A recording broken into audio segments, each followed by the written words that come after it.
we call it paisway. So she was in the front yard of our house.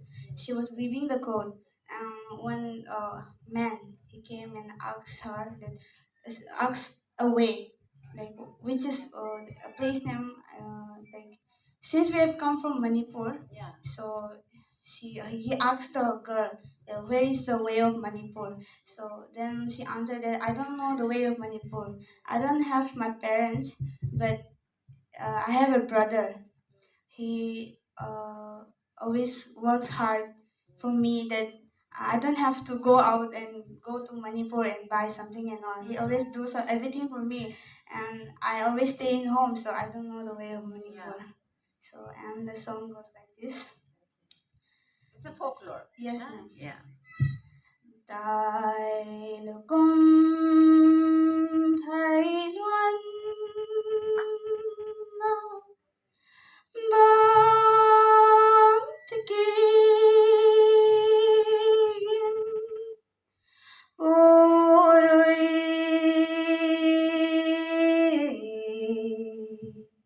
dai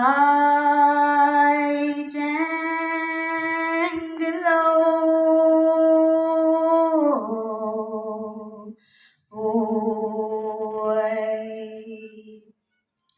đại sinh thôi thay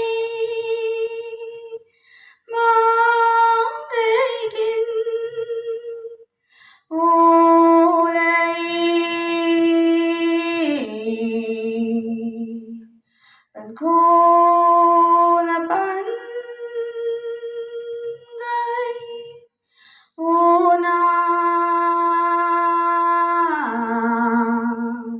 tại giang ai thay mà gây. Thank you. Thank you very much. That means she loves her culture, loves her folklore. It's a ballad, I think. Very nice. Thank you. Thank you very much. Okay, then.